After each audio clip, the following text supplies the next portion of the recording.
Que a nossa taxa de juros é historicamente alta não é novidade para ninguém. Aliás, tem gente que está se fazendo de tonto porque o governo criou, gente, um conselhão, um grupo de trabalho para discutir e entender o porquê os juros são altos. E eu digo se fazendo de tonto, gente, porque eles sabem os motivos. Boa parte dos motivos eu tenho certeza que eles já sabem. Só que eu acho que eles estão tentando se convencer de alguma outra coisa, porque as soluções para esses problemas talvez sejam um tanto quanto utópicas pensando a nível Brasil hoje. E aí provavelmente eles vão querer arrumar outros culpados, outras soluções que talvez sejam um pouco mais fáceis e aplicáveis nesse curto prazo. Mas o que eu decidi então no vídeo de hoje é trazer para vocês a grande descoberta que esse grupo de trabalho, que esse conselhão vai acabar descobrindo aí no meio do caminho do porquê os nossos juros são altos aqui no Brasil. E eu quero trazer para vocês também o que nós deveríamos estar fazendo para resolver. E são questões estruturais que, se a gente conseguisse fazer de fato, resolveria um problema de longo prazo e não somente no curto prazo. Então, eu já convido você a me acompanhar até o final do vídeo, já deixar o seu like, já se inscrever aqui no canal e clicar no sininho, porque tem conteúdo novo toda semana. E quando você faz tudo isso, você me ajuda a alcançar mais pessoas aqui dentro do YouTube. E claro, porque eu tenho certeza que você vai sair com mais bagagem do que você entrou nesse vídeo de hoje. Mas vamos lá, gente.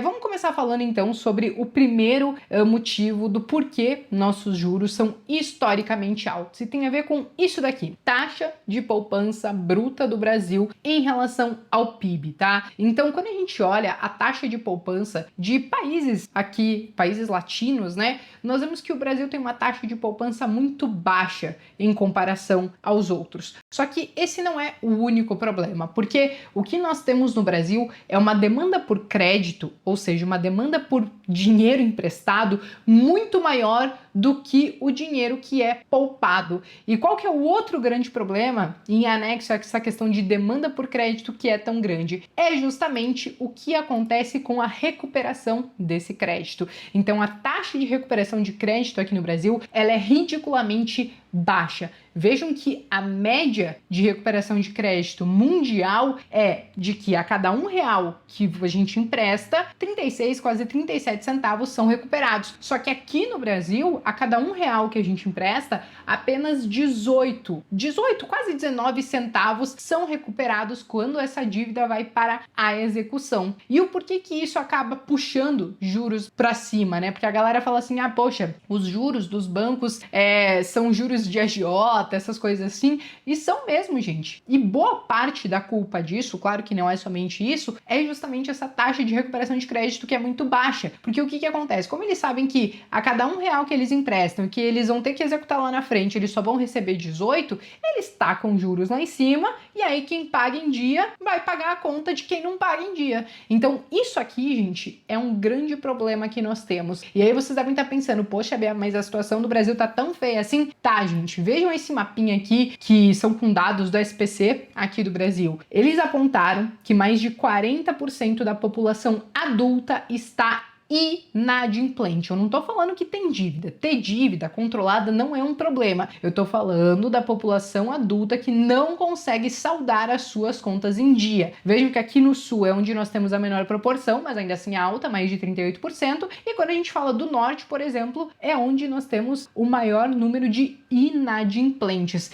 Então, isso daqui mostra pra gente como a qualidade do nosso crédito anda ruim e por que talvez a recuperação de crédito das instituições financeiras acaba sendo tão baixa. Então não adianta. Isso daqui é um grande problema que a gente tem. E aí você deve estar se perguntando, beleza, Bia, mas qual que talvez seria a solução para este problema, né? Bom, é óbvio que não é uma solução fácil, mas hoje talvez essa taxa de recuperação de crédito ela seja tão baixa porque nós não temos segurança jurídica. Hoje a gente precisa dizer a verdade. O devedor, o cara que dá o calote, ele é muito mais premiado do que o cara que tem dívida e paga em dia. O cara que é caloteiro, não às vezes, né, por ser mal intencionado, às vezes não consegue mesmo, mas o cara que não paga, não consegue saldar as suas dívidas e tem essas dívidas executadas, muitas vezes ele acaba acertando lá na frente sem multa, sem juros, ou a dívida caduca e ele acaba não pagando. Ele não tem grandes penalidades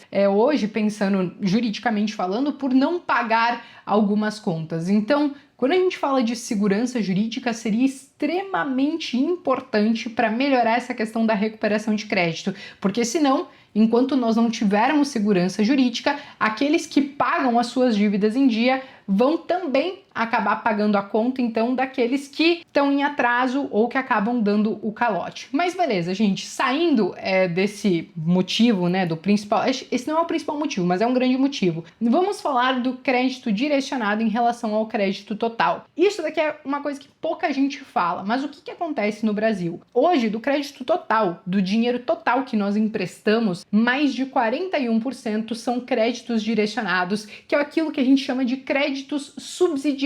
E vejam como o nosso índice, a nossa proporção, ela é muito maior do que vários outros países, inclusive países vizinhos aqui nosso, ou que estão aqui na América Latina também. Então, hoje, esses créditos subsidiados, que são muitas vezes financiamentos imobiliários, crédito rural, crédito através de BNDES para pequenas, médias ou até mesmo grandes empresas, tem vários programas do governo, né, que eles subsidiam com juros menores algumas linhas de crédito. Então, hoje a nossa proporção ela é muito alta. E não quer dizer, gente, que esse tipo de crédito subsidiado não deve existir. Ao meu ver, todos os países vão ter esse tipo de crédito, deve existir sim, mas o que eu acho é que nós estamos errando na dose. E por quê? Porque a partir do momento que quase metade do crédito que é feito, ele está sendo subsidiado, né, em tese pelo governo, com taxas de juros mais baixas, então é como se fosse a meia entrada, que é uma baita de uma ilusão. Enquanto tem gente pagando meia entrada, tem a galera que paga uma entrada inteira, que é muito mais cara para essa conta fechar no final. Se nós não tivéssemos a meia entrada,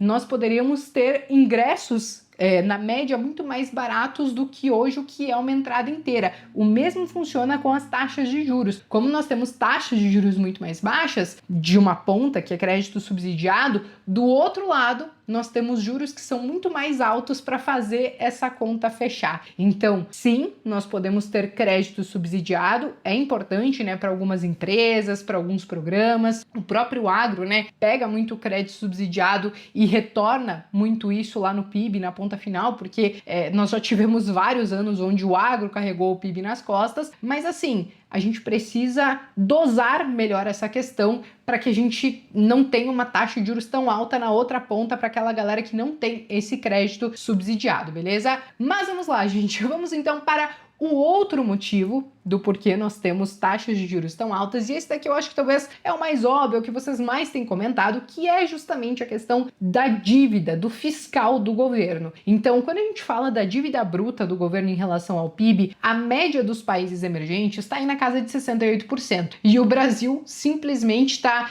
com 84,7% em relação ao PIB, então muito acima da média de países emergentes.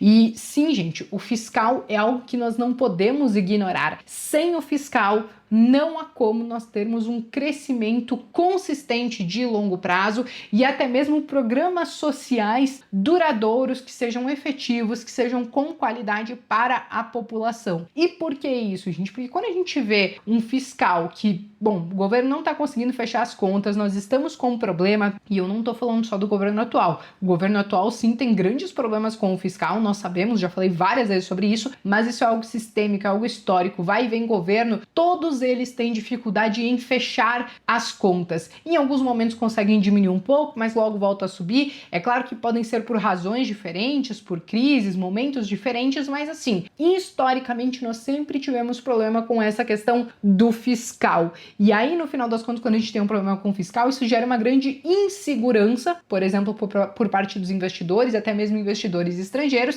e nós não podemos esquecer que dólar, taxas de juros são negociados em bolsa de valores. A partir do momento, por exemplo, que um dólar dispara perante o real, isso tem um grande impacto até mesmo na cesta do IPCA, na inflação, e aí tendo um impacto na inflação, muitas vezes a gente tem que puxar esses juros para cima para não deixar essa inflação simplesmente desandar. Então, esse é um ponto muito importante. Qual que é a solução em relação ao fiscal? É aquilo que a gente já sabe que muitas vezes a gente faz em casa. É claro que não dá para comparar gestão de governo com uma gestão de uma casa, mas nós temos que controlar a torneira dos gastos, gente, não tem como. O que nós estamos vendo agora é a torneira dos gastos aberta, barriga, onde nós deveríamos, no momento, estar tentando reverter essa situação, porque o fiscal tá piorando cada vez mais e, infelizmente, nós não somos donos da impressora de dinheiro do mundo. A galera quer comparar, né, muito com os Estados Unidos, que tem uma dívida PIB muito maior e não sei o quê, mas, gente, eles são donos da impressora do mundo, da moeda mais negociada do mundo, onde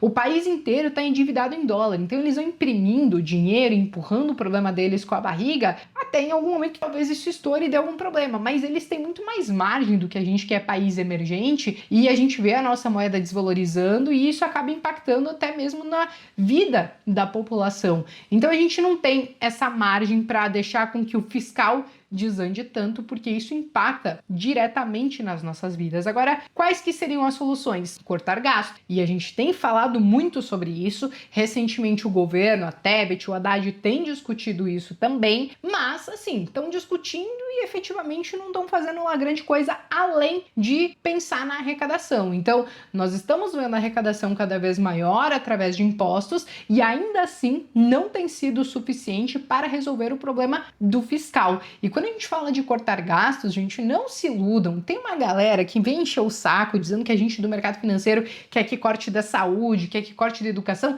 Ninguém tá falando de cortar nessas pontas. Nós estamos falando do básico. Reforma no judiciário, tem super salários, um monte de regalia, um monte de coisa ali que daria tranquilamente para fazer uma reforma e trazer tudo isso para valores mais plausíveis. Reforma política, gente. Nós temos hoje uma máquina muito inchada, muito grande também, com salários muito altos, penduricalhos, muitas regalias para os políticos. No final das contas, isso também precisaria ser revisto. Nós também poderíamos fazer uma reforma administrativa. E eu não tô aqui falando para pegar aqueles cargos mais básicos do funcionalismo público. Eu tô falando daqueles super salários, etc e tal. Alguma coisa poderia ser feita a respeito disso. Reforma da Previdência é outra questão que nós já teremos que começar a discutir. Nós fizemos uma não tem 5, 6 anos e nós já vamos ter que discutir outra, porque nós já estamos com déficit na Previdência, daqui 20 anos a conta vai piorar ainda mais, porque nós teremos menos de um beneficiário para um contribuinte, então a conta não vai fechar se nós não fizermos uma reforma da Previdência. Só que tem que ser uma reforma da Previdência decente, precisa incluir também o funcionalismo, os militares, não pode deixar ninguém de fora. Então sim, gente, existe um caminho que nós poderíamos adotar, é um caminho doloroso e quase utópico, na verdade, porque isso não depende, por exemplo, só de um presidente, depende também do Congresso, e nós sabemos que a gente fica muito na mão deles e eles não querem tocar nessas pautas porque em alguns casos é mexer com um vespeiro, como por exemplo fazer uma reforma do judiciário ou cortar na própria carne. Se fizesse uma reforma política, a gente sabe que eles não querem. Então isso é quase que algo utópico, mas que deveria acontecer. Eu vou deixar para vocês um link de um estudo, de uma análise que a FGV acabou fazendo de como nós poderíamos economizar mais de 700 bilhões de reais ao longo dos próximos 10 anos. E dentre esses motivos, né, esses pontos que eu trouxe para vocês, existem outros pensando até mesmo na eficiência do governo, na própria gestão de benefícios e tudo mais. E nós não estamos falando de cortar benefícios, nós estamos falando de melhorar a gestão, que isso já traria uma boa economia. Eu vou deixar para quem quiser se aprofundar aqui embaixo, mas sim, existem formas de nós conseguirmos cortar gastos, só que são formas difíceis e é por isso que o governo está preferindo indo muito mais para o lado